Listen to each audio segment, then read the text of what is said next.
Bill and Gullen, welcome you today to National Idingi Day. Today, the 7th of January. And I welcome you to Gimoy, this town called Gimoy.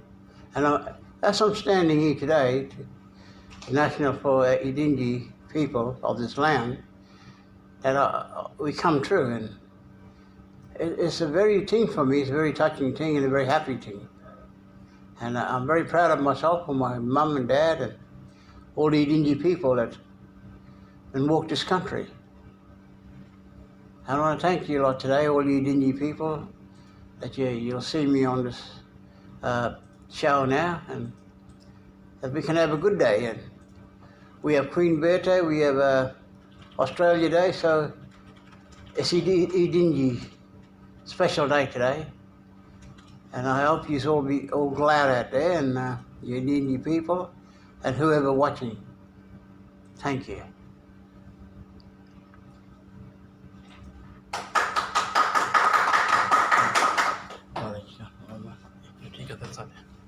Thank you.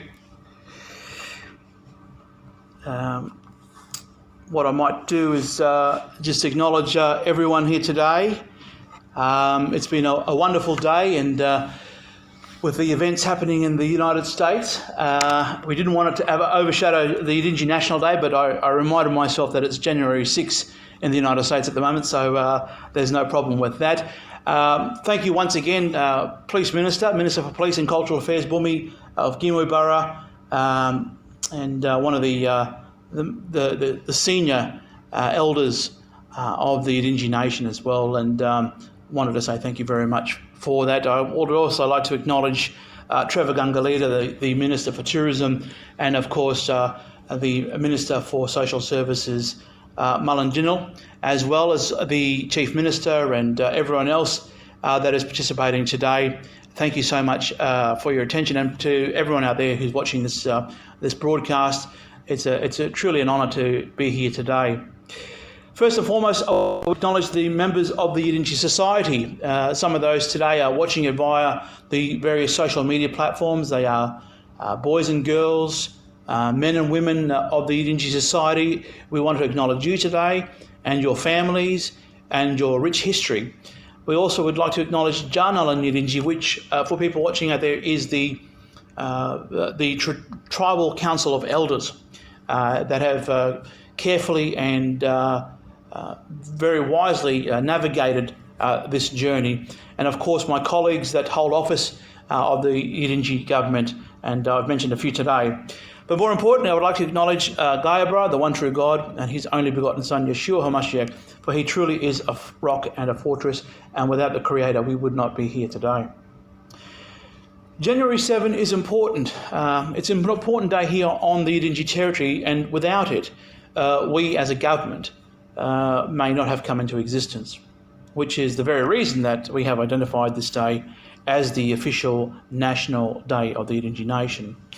But maybe some people out there don't know exactly how that came about and why January 7 is a significant day. Well, it was on this day in 2013 that the very beginnings of what we know today as the Sovereign Yidinji government started its journey.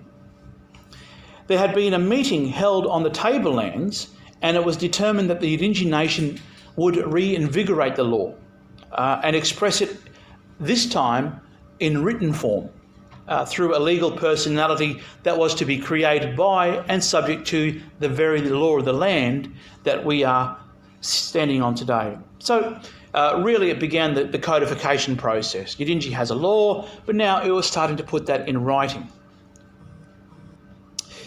So at that time, Gunda Jarabai, on behalf of the Yalmabara clan of the Yidinji, declared in a letter that was addressed to several international persons and officers, including, but not limited to, Pope Joseph Ratzinger, the Queen, the head of the Commonwealth, the United Nations, and the Australian Prime Minister, who was Julia Gillard at the time, in relation to Yidinji. And I quote from that document: "From this day forward, Yidinji will be conducting tribal activities on Yidinji tribal lands for the full enjoyment of the tribal people." End quote. In this historic 19-page document, Gunda Jarabai outlined the intentions of the Yidinji nation, in particular the following: that the Yidinji nation was to let the world know of its continuing law and sovereignty, and in that particular article it was written this, and I quote, it's very important: "The tribal people, that is Yidinji, never gave, ceded, treated, bargained, sold or contracted away its tribal lands. The British government of the time, and subsequently the state, just felt free to take the tribal lands, even though the tribal lands were not and are not free to take without the consent of the Yidinji tribal people. As part of our unalienable fundamental freedoms, the activities and aspirations will be anything that the tribal people have done in the past, doing at present, and will do in the future, such as, but not limited to, self-governing, administration, policing, education, and hunting, fishing, resource utilisation, barter, wealth generation by use of natural wealth and resources of the Yidinji tribal lands, taking possession of all constructions, erections and fixtures on tribal lands not authorised by tribal people, and any other activity for the benefit and enjoyment of the tribal people and the tribal lands." End quote. This was truly a comprehensive notice that had paved the way for us all. And by the way, that document that I just spoke of, the 19-page document, can be found on the Yidinji government website, the Gazette rather, and if you're watching this video now via the various social media platforms, there will be a link to that document, which would be of interest to the other nations that are watching this program, and the UN member states and their agents that may be watching this program as well. So that was back then, and it was made very clear. Where is the Yidinji nation as of this day in what people describe as 2021?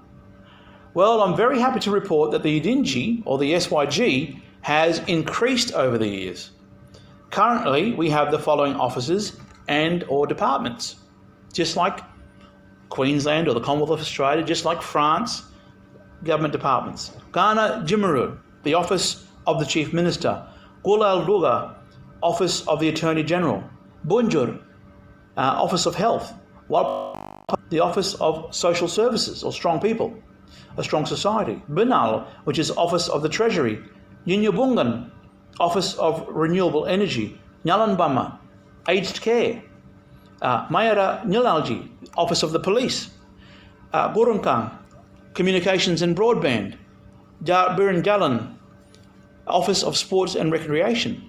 Nyampin, Office of the Arts. Warburni, Office of Cultural Affairs. Dulgu, Office of Parks and Wildlife.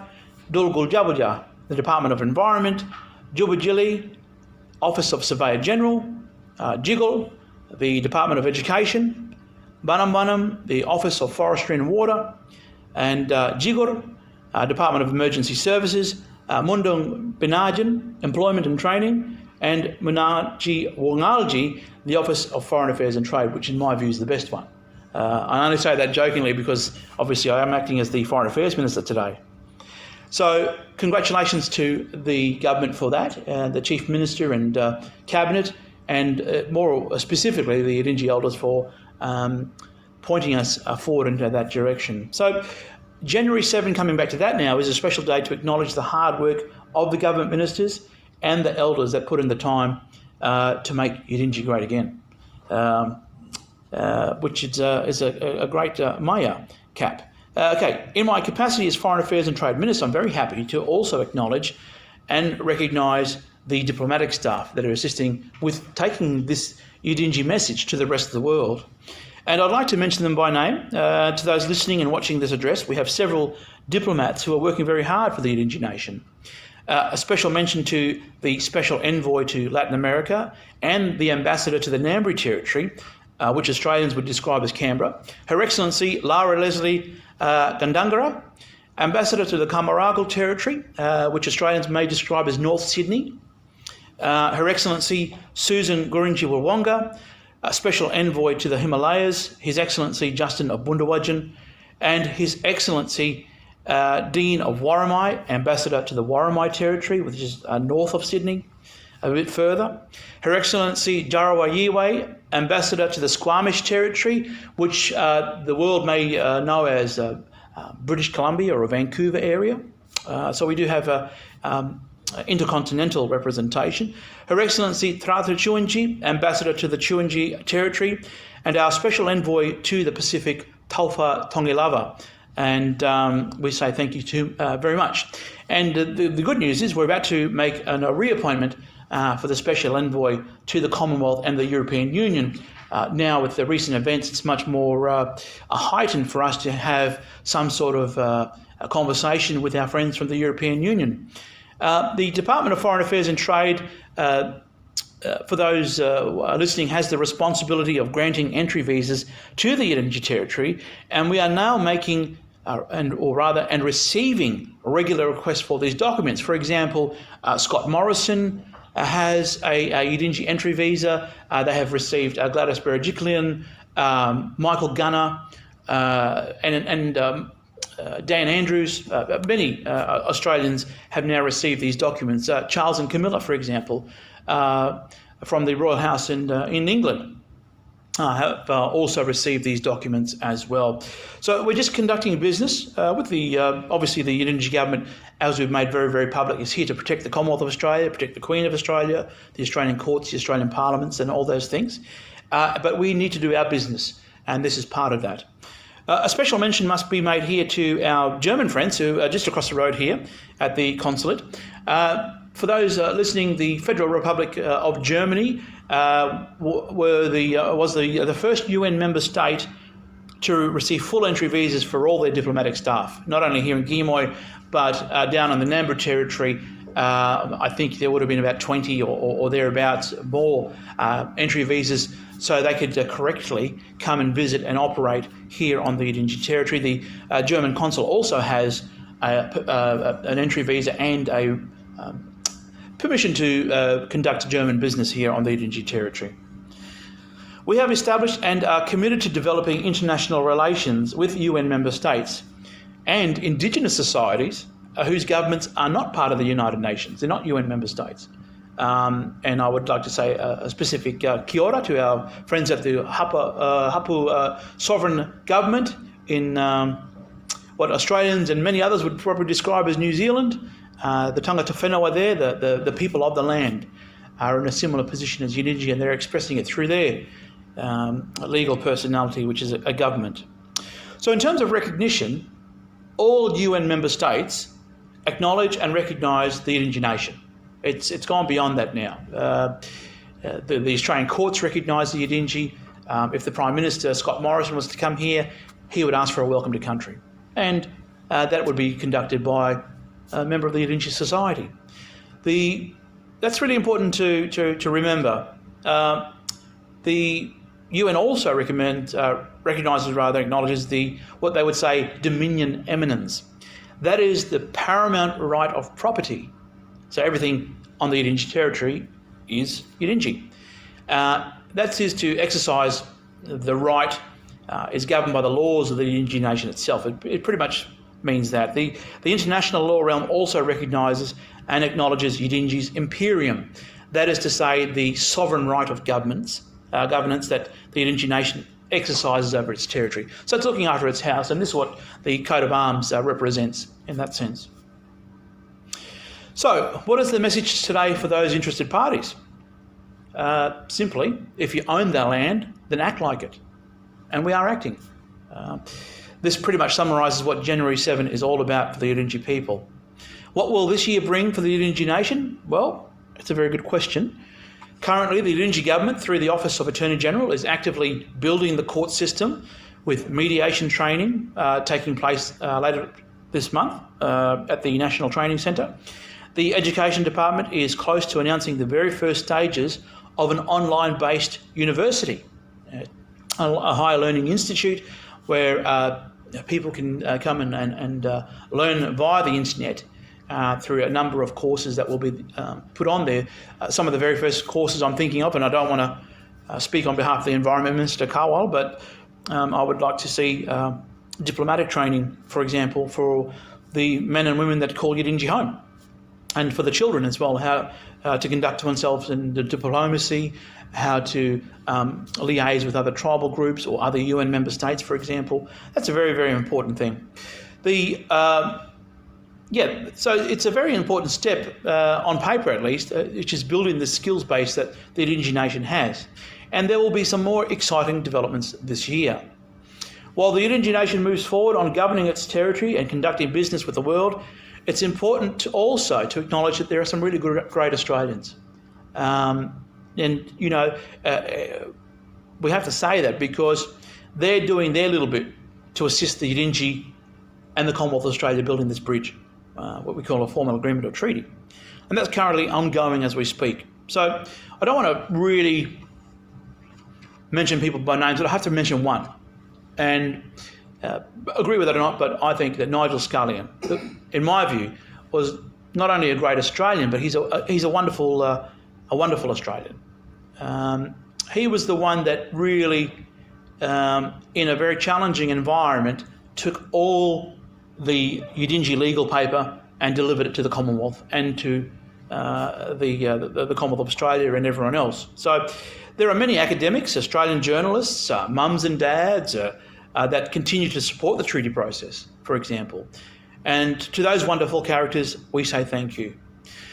Well, I don't want to take up your day too much, but that brings an end to this address. May God's peace be upon you wherever you are today. Enjoy it. Goodbye.